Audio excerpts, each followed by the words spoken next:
Control was a fantastic single-player title, and FBC Firebreak is a multiplayer spin-off of it. It is the first multiplayer-focused release from Remedy, and it's set 6 years after the original game. You are a Firebreaker agent of the FBC, tasked with various jobs around your company's ever-shifting base, the Oldest House. FBC Firebreak is a 3-player cooperative horde mode with tasks game that is a little light on content, a little light on fun, and kinda lost everything that made me love the original. I'll break down why in this XboxEra review of the Day 1 Game Pass and PlayStation Plus title, FBC Firebreak.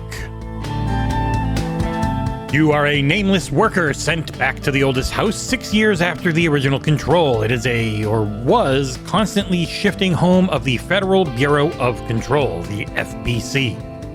Yeah, unlike the main game, this version doesn't move and isn't destructible. It also has little to none of the atmosphere that made Control so damn good.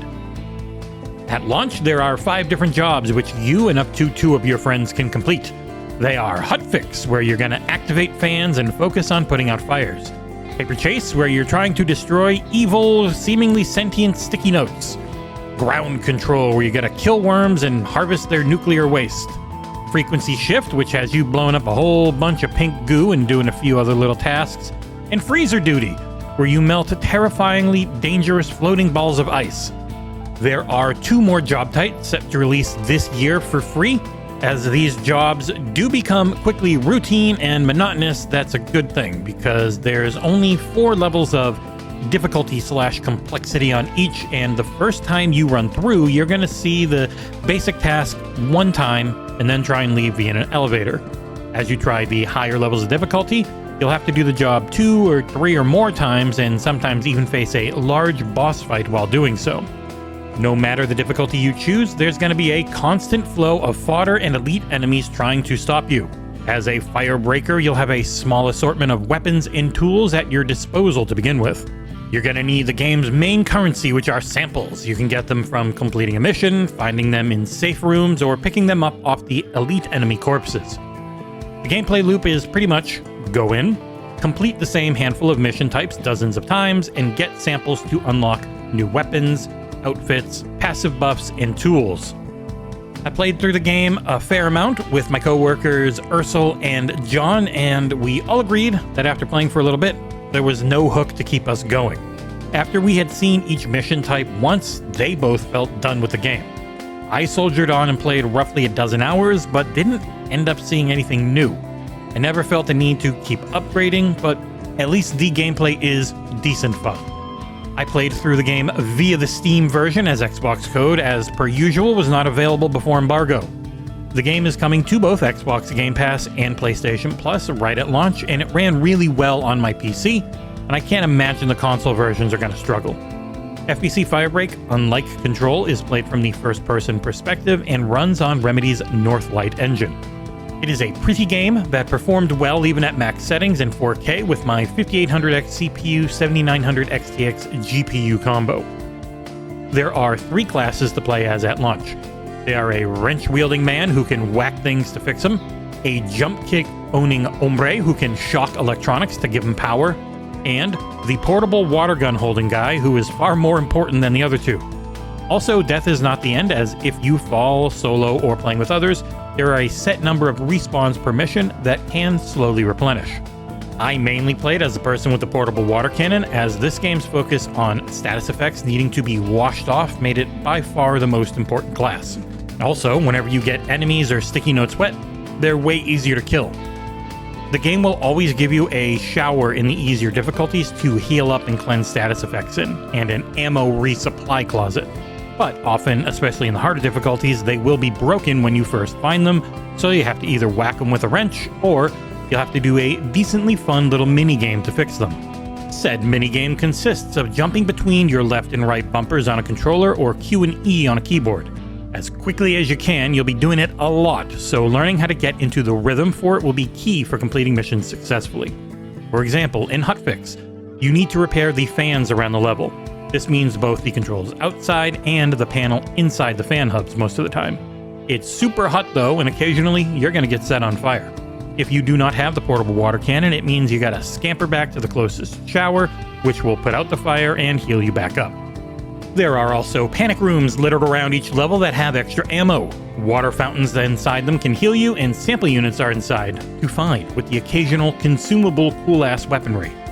My biggest gripe about all of this is that it doesn't really change enough as you get through the difficulties. Even adding in the corrupted items like a floating helmet that gives enemies body armor until you purge it doesn't do enough to change things up for me. As you do these same 5 tasks over and over again, you'll either be alone or communicating with your teammates through Xbox and PlayStation Party Chat, or probably Discord.